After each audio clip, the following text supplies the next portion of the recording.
Marhaban bikoum, nous voici maintenant le 9 de Dhul Hijjah, le deuxième jour de l'Hajj. Aujourd'hui, nous allons, après la prière de l'Fajr, nous rendre au mont Arafat, une station qui se trouve à l'est. Lorsqu'on va arriver à Jabal Arafat, on va aller sur la montagne et faire des invocations.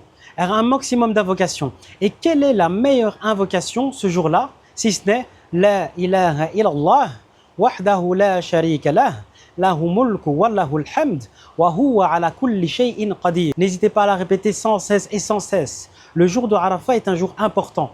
Comme a dit le prophète alayhi salatu wassalam dans un hadith, le Hajj, c'est le jour de Arafat. Donc c'est une station qu'on ne peut pas manquer sous peine d'invalider notre pèlerinage. Alors on va rester là jusqu'à se rapprocher de la prière de Dhuhr.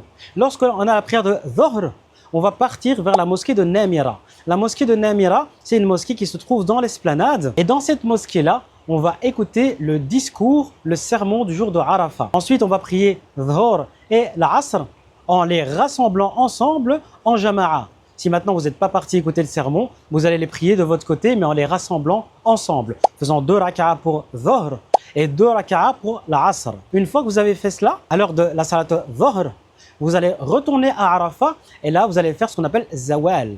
Vous allez la station de Zawal. La station de Zawal, c'est quoi? C'est le moment où le soleil va commencer à redescendre. Donc on est après Dhuhr jusqu'au coucher du soleil. Et c'est les moments les plus importants de ces stations-là.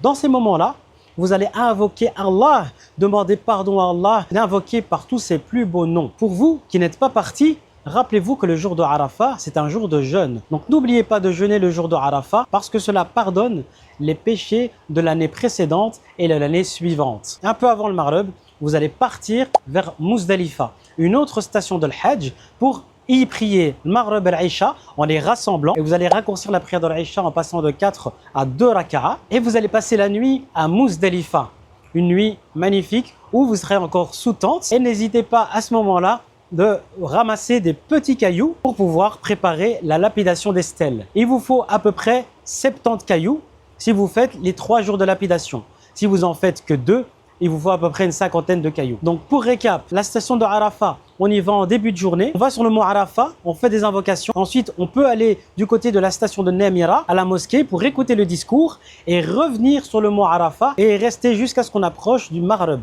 Lorsqu'on a le Maghrib, on quitte le mont Arafat et là on se rend vers la station de Namira qui se trouve pas très loin.